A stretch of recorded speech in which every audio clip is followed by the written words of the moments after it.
Hello viewers, welcome to our channel. నేను మీ Charan Parimi.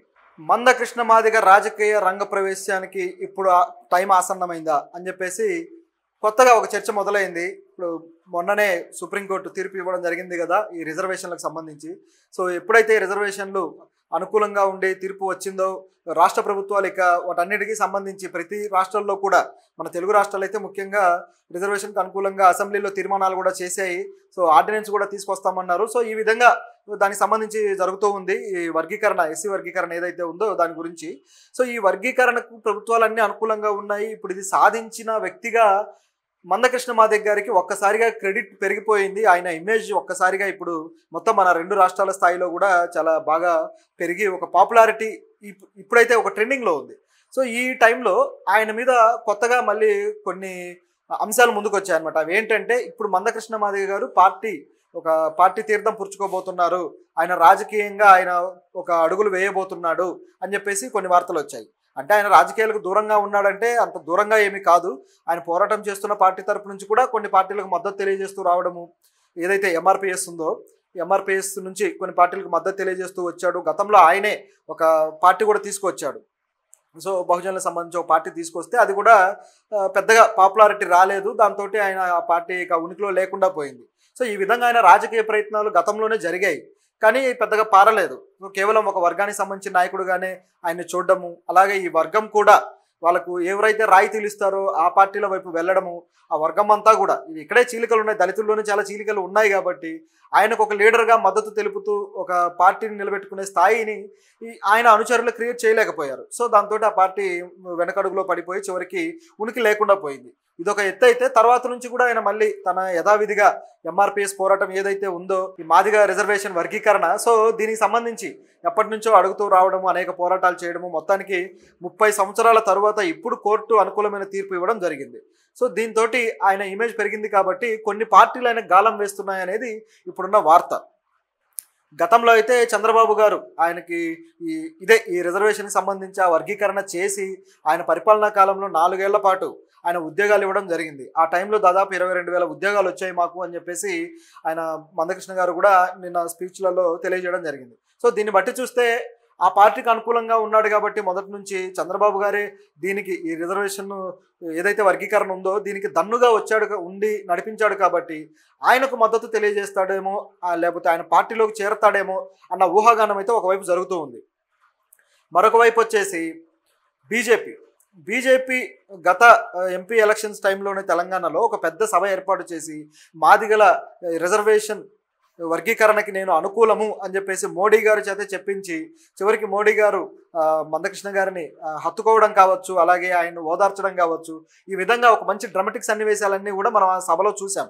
So దాన్ని బట్టి చూస్తే అప్పుడే చెప్పేశారు ఆయన సభలోనే, ఇప్పుడు బీజేపీకి మేము మద్దతు ఇస్తున్నామని డైరెక్ట్గానే చెప్పడం జరిగింది. ఆయన మొదటి నుంచి కూడా మందకృష్ణ గారు ఒకటే స్టాండ్లో ఉన్నారు, ఏ పార్టీ వర్గీకరణకు అనుకూలంగా ఉంటే వాళ్ళకు మేము మద్దతు ఇస్తాము అని. సో అలా నడిపించుకుంటూ వచ్చారు. చివరికి బీజేపీ అయితే వర్గీకరణకు అనుకూలంగా ఉంది. ఆయన ఇచ్చిన అష్యూరెన్స్ వల్లే ఏమో ఇప్పుడు ఆ తీర్పు కూడా సుప్రీంకోర్టులో ఇంత పాజిటివ్గా రావడానికి కారణమైంది.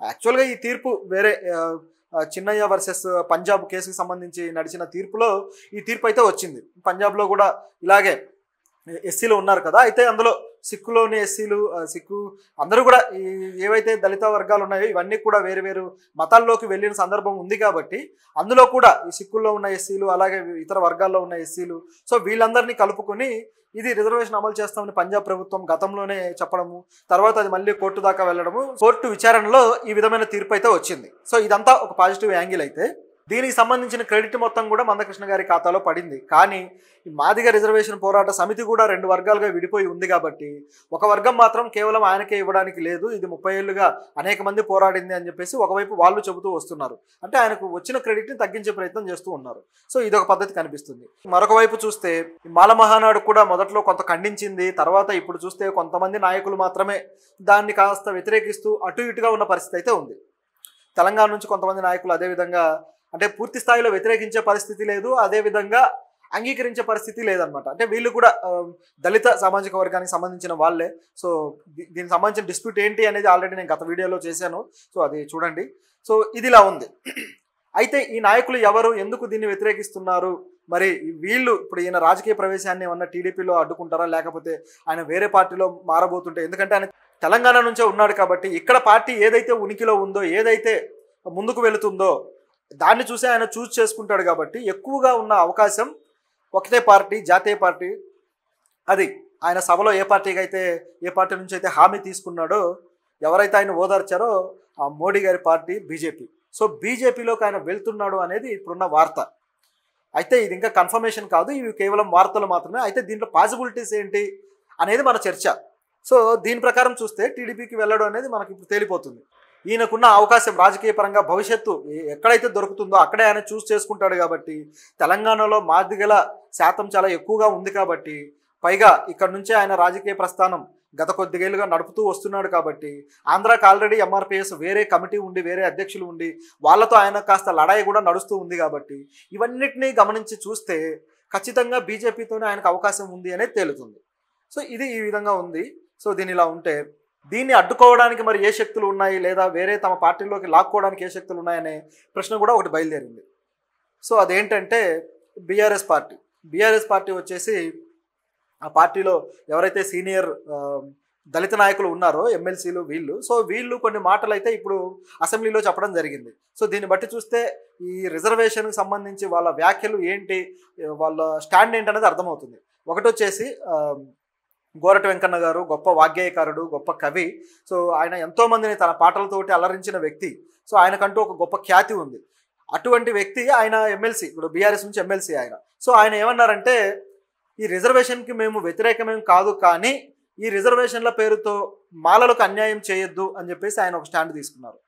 సో ఆ మాలలకు అన్యాయం చేయొద్దు అని ఆయన చెప్పడంలో ఆయన ఉపయోగించిన ఏదైతే లాజిక్స్ ఉన్నాయో, ఏవైతే స్టాటిస్టిక్స్ ఉన్నాయో అవి గమనిస్తే, గతంలో చంద్రబాబు గారు ఇచ్చిన టైంలో మాలలకు అన్యాయం జరిగింది.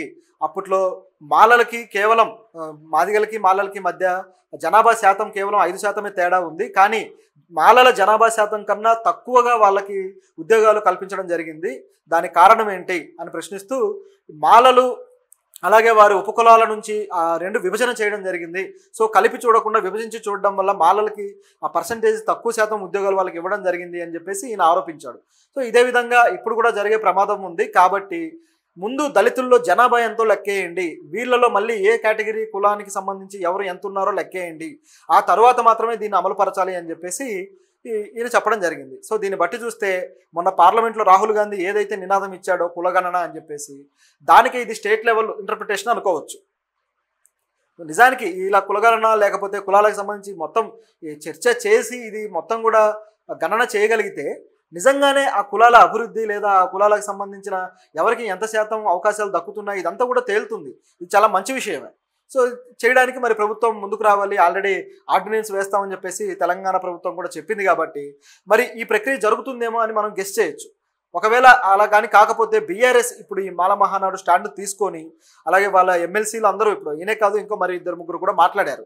సో వీళ్ళందరూ ఆ స్టాండ్లో ఉండి గట్టిగా వాదించే అవకాశం అయితే లేకపోలేదు.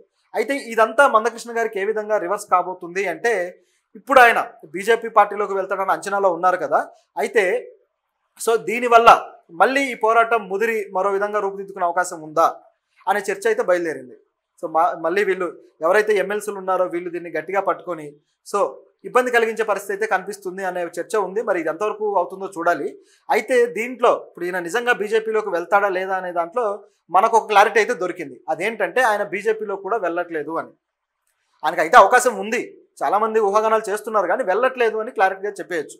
ఎందుకంటే ఆయన నిన్న నిన్న ఈవినింగ్ అనుకుంటా ఒక మీడియా సంస్థతో మాట్లాడుతూ, మీరు ఈ నల్ల కండువ ధరించారు కదా ఇప్పటిదాకా ఈ పోరాటంలో భాగంగా, సో ఇక మీద ఏ పార్టీ కండువ కప్పుకోబోతున్నారు అని చెప్పేసి ఆ మీడియా ప్రతినిధి అడిగినప్పుడు ఈయన ఏం చెప్పారంటే, నేను ఇక మీదట కూడా నల్ల కండువతోనే ఉంటాను, ఏ పార్టీ కండువ కప్పుకోవడం లేదు, సో నేను ఏ పార్టీలో చేరడం లేదు అని చెప్పేసి మందకృష్ణ మాదిగ గారు క్లియర్గా చెప్పారు.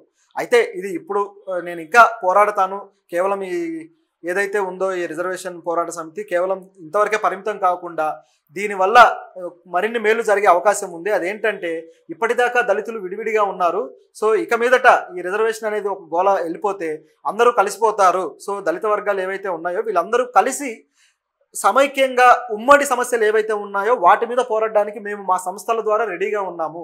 కాబట్టి నేను వేరే ఏ పార్టీలోకి వెళ్ళిపోయి సో ఆ పార్టీ తీర్థం పుచ్చుకొని వాళ్ళ స్ట్రాటజీ ప్రకారం పనిచేయడం కాకుండా ఈ ప్రకారమే నేను పనిచేస్తాను అన్నట్లుగా ఆయన చెప్పారు. సో ఇది చాలా గొప్ప ఆలోచన. ఒక ప్రజానాయకుడికి కావాల్సిన ఆలోచన ఇదే. కేవలం పదవుల కోసమో లేకపోతే మరొక రాజకీయ లబ్ధి కోసమో ప్రజలను అడ్డం పెట్టుకొని, కులాన్ని అడ్డం పెట్టుకొని రాజకీయం చేసిన వాళ్ళు ఉన్నారు. సో ఈ విధంగా కులాల ద్వారా అందలాలు ఎక్కిన వాళ్ళు ఉన్నారు, అధికారాలు వెలగబెట్టిన వాళ్ళు ఉన్నారు, ఇంకా కులాల ఓట్లతోటి అధికారాలు నడిపిస్తూ ప్రభుత్వాలు నిర్మిస్తున్న వాళ్ళు కూడా ఉన్నారు. కానీ కులానికి ఎవరైతే అణగారిపోయి ఉన్నారో వాళ్ళు బాగుపడితే చాలు అని కేవలం ప్రజా దృక్పథంతో రాజకీయంలోకి లేదా ఈ పోరాటంలోకి వచ్చి ఇలా నిలబెట్టిన వాళ్ళు మాత్రం చాలా తక్కువ మంది ఉన్నారు. ఈయన నిర్ణయం అయితే బాగుంది, కానీ ఇది ఎంతకాలం ఉంటుంది అనేది మరొక ప్రశ్న. ఎందుకంటే ఈయనకు ఒక మంచి మైలేజీ వస్తుంది. సో ఈ మైలేజీలో ఆయన ఆలోచన మార్చుకుంటారా లేకపోతే ఇదే విధంగా కొనసాగుతారా మనం చూడాలి. సో ఇక నుంచైనా దళితుల వల్ల ఉమ్మడి ఈ సమస్యలు ఏవైతే ఉన్నాయో వాటి మీద పోరాడి వివక్షను పూర్తి స్థాయిలో రూపుమాపడానికి, అంబేద్కర్ ఆశయాలను సాధించడానికి